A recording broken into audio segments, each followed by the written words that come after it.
Welcome to Extraterrestrial Reality. The shame of the situation with regard to the extraterrestrial presence on this planet is that there's just still a lot of people out there who have no idea what's going on. And a lot of this is really due to our scientific community.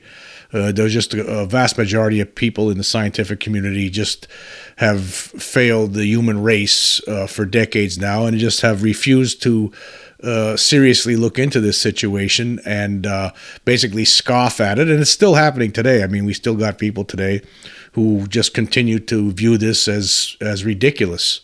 And but I'm going to attempt to lay out a scenario here, and it's basically an undeniable scenario. I mean, the truth of the matter is there's something here, right? I mean, it's undeniable when you look at all the evidence. And I'm not going to get into all of it here, but I'm going to talk about just one little aspect of it. And that aspect is the fact that, okay, I could prove just with words. I could prove with words by sitting here speaking with words and based on the words that I could come up with based on the knowledge that I have, right, from with regard to alien abductions, that I could prove that phenomena is something that really does occur. And I'll do it this way. Okay, so we all know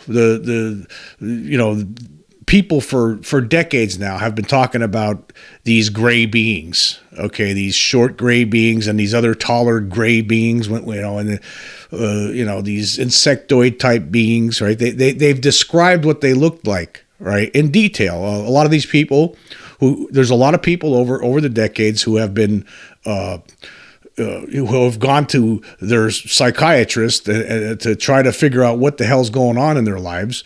And this has been going on for a long time now. Basically, the first abduction that we really know about happened in late 1950s when a guy in South America, Antonio Villas Boas, was abducted and forced to have intercourse with what appeared to be a hybrid being, like a half alien, half human type being, right? And then, of course, in the early 60s, 1961, there was the Betty and Barney Hill incident.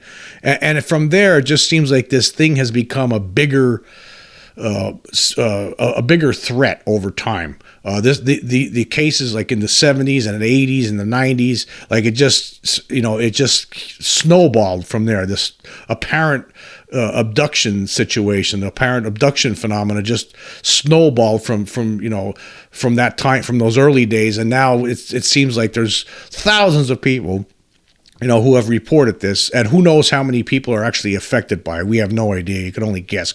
Is it millions? Is it who knows? But we do know that it's happening, and I could prove it to you. I could prove it to you with the data that has been collected myself. And this goes to show, and after I'm done talking about this goes to show how just inept the scientific community as a whole has been with regard to this topic over the years.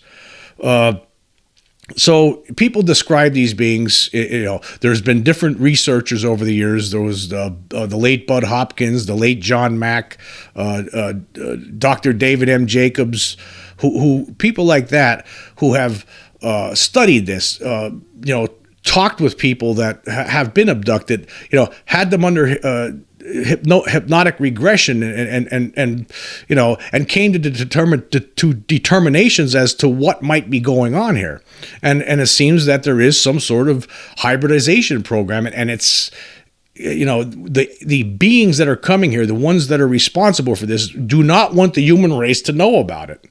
And that's very problematic, especially when you have the evidence of this is very clear, but yet you have a scientific community for the most part that doesn't want to investigate.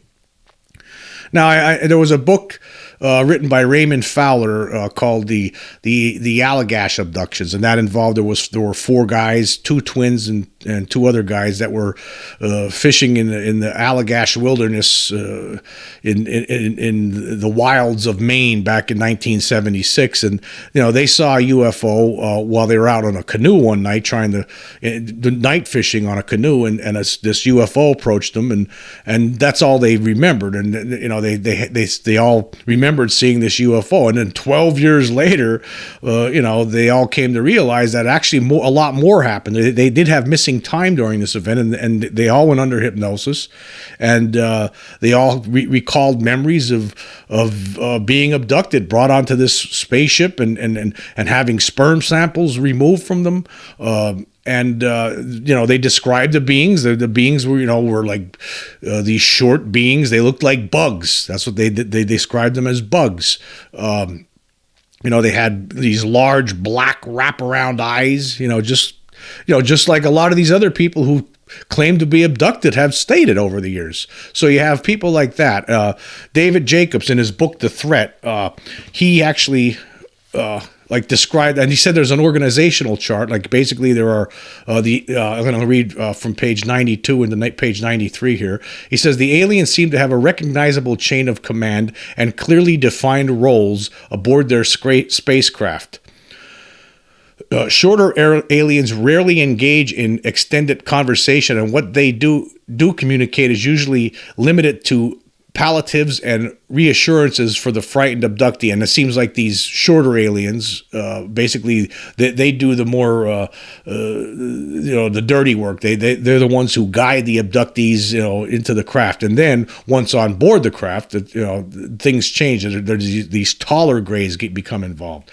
And here, according to Jacobs, it says, researchers now know that the taller alien, whom abductees sometimes call the doctor or the specialist to differentiate him from the others, often joins the abduction after the shorter aliens have performed an examination of the abductee. The taller being conducts the more complicated procedures. He takes sperm and harvests eggs. He implants embryos into female abductees, and a few months later he extracts the fetuses. He conducts staring procedures in which he can extract memories or information from the abductee, and in which he can also elicit sexual arousal and orgasm. He engages in visualization procedures during which he can make the abductee see and even relive life events, or he can create entirely new events for the abductee to experience.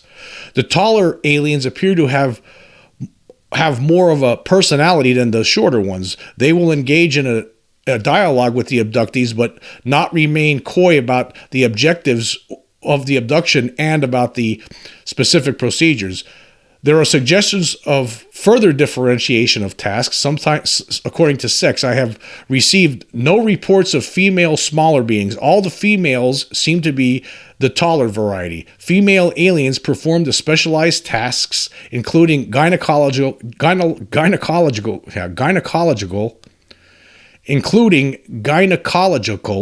and urological procedures and visualizations. Occasionally, they engage in mind scan and staring procedures. The main distinction is that the female aliens attend to the hybrid offspring. They bring the babies for the important physical interaction and they must have with the abductees. They also watch over and direct the activities of the hybrid toddlers. And then in addition to that, there seems to be these taller beings that seem to have sway over the taller grays. There's these taller insect-like beings, according to Jacob's book, according to all the different people that he's interviewed and put under hypnotic regression over the years. There's these taller beings. They look like a lot of people describe them as looking like giant ants or praying mantis. So you have that. So we have these descriptions all these years, and these people, these are normal people that state that this is what's been happening to them, that these strange beings are, they remove them from their environment and take them aboard some craft and do these things to them. And basically their memories are somehow wiped. Now Jacobs says that, well, what somehow what the aliens are able to do is take short-term memories of the event that's happening to these abductees and somehow shove it back into their long-term memory and then somehow block that long-term memory from seeping through. And the only way to get to it usually is through hypnosis. Now, sometimes there are some abductees that, for some reason, they remember, some aspects of the abduction events, and then later on recall the rest of it through hypnosis. Then there are some people who actually recall the whole thing. For some reason, the aliens are unable to wipe their memories. And then there are people who don't know anything at all. Some people find out, that something happens, and then they realize that they something happens to them strange, and they go to and they're hypnotized, and then they find out that they've been getting abducted their whole lives, and they just had no idea consciously. So you have that now. Of course, it's really been hard to prove this over the years. It really. How do you prove something like that? If these aliens, it seems like the biggest deal for them is keeping this thing secret. They do not want the human race to know about this. Obviously, for whatever reason, whatever their purpose is, what's going on with this hybridization program? Who knows? What is the end game with it? Who knows? Okay, but it is something that that's something that mainstream scientists should have looked into a long time ago. I mean, these people are not crazy. The scientists and the investigators that did look into it determined that there's nothing wrong with these people. They're not crazy. But here's how you could prove that it did happen. Let's just go to there's been numerous other incidents where these humanoids have been spotted, but the one that stands out, the one that really just as far as I'm concerned, it really just proves it, is the 1994 Ariel school UFO sighting, where actually over 60 kids, 62 school children saw this alien craft land in broad daylight in Zimbabwe in September of 1994, land near the school while they were outside having a little recess. Right. And there were beings. They saw beings. And one of the beings, was communicating with some of these children telepathically, making statements to some of these children telepathically about that you shouldn't get, basically with regard to technology advancement. This being was trying to state that this is not a good thing for whatever reason. But here's the thing, okay? The being that they described, the being that all these little kids described, is the same type of being, the same thing that all these other people for all the years before this event happened. That the same physical description, the short being, wearing the tight-fitting suit with the big wraparound black eyes.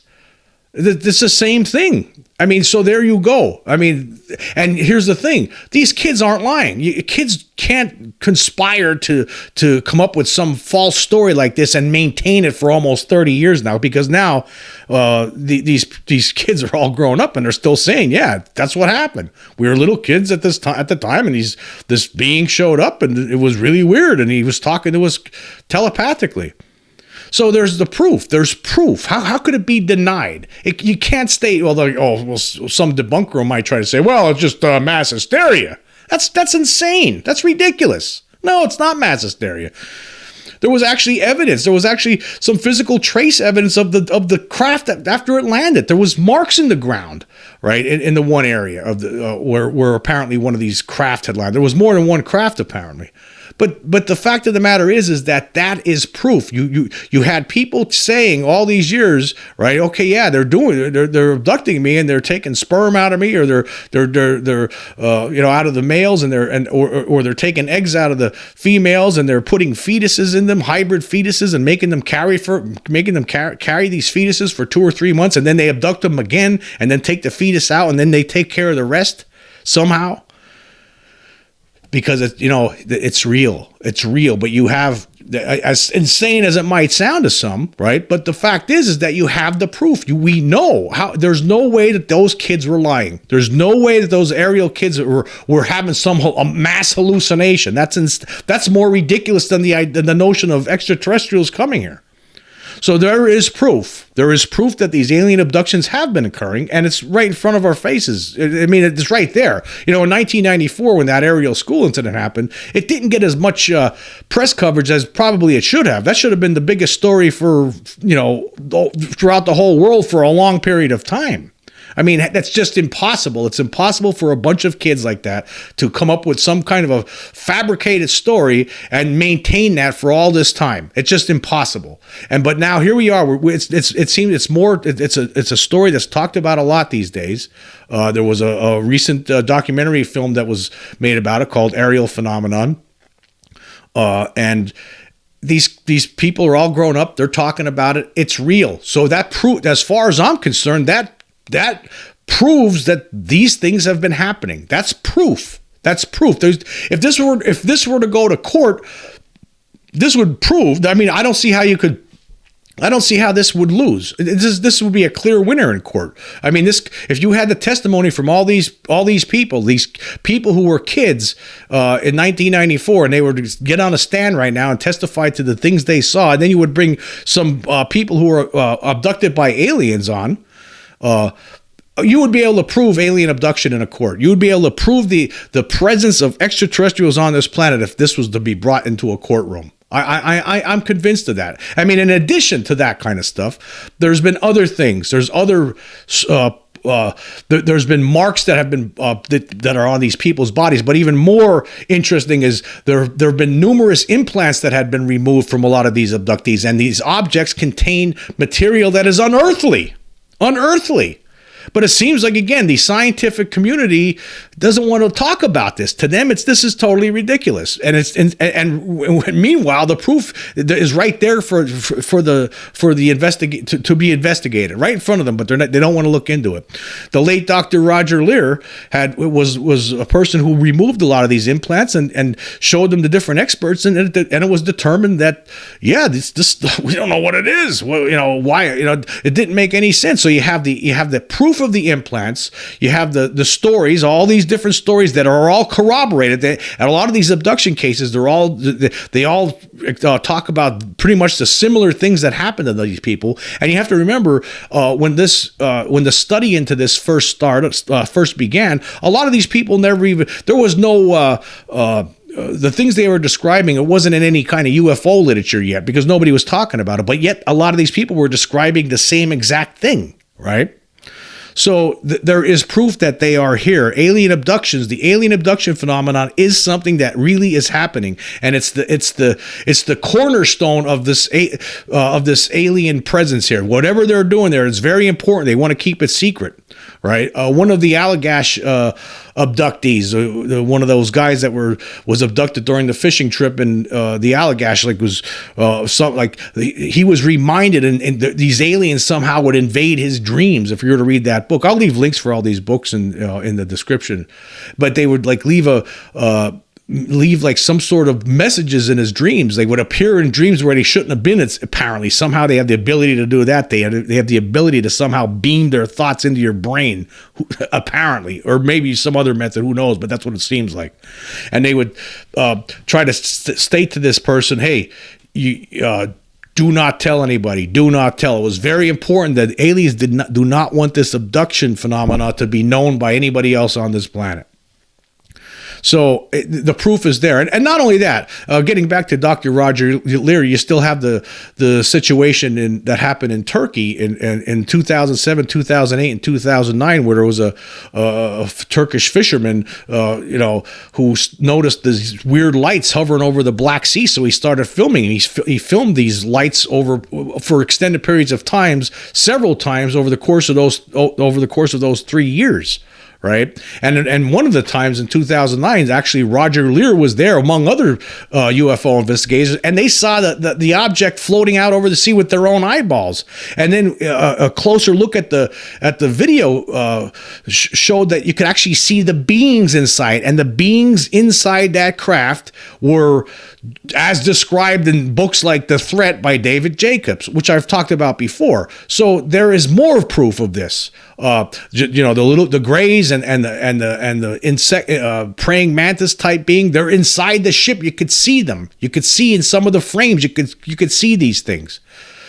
But again, and that film, by the way, was looked at by different experts from 4 different countries, and it was determined that it wasn't faked. So you have that. There's just enough proof here that this alien abduction thing is real, but yet we still have mainstream science just not taking it seriously. Instead, we're playing other games. We're like you have people like Mick West on the internet trying to determine whether the object in the gimbal video that the Pentagon confirmed is real, is whether it is real or not. He's obsessed with this, and that becomes the story. When the big story is that there's an extraterrestrial presence on Earth and they're abducting human beings for some apparent hybridization program, or maybe something we don't know. Who knows? But it's happening. It is happening. It is happening, and science is not taking this seriously for the most part. Now, there are some scientists that are taking it seriously, but they're in the minority.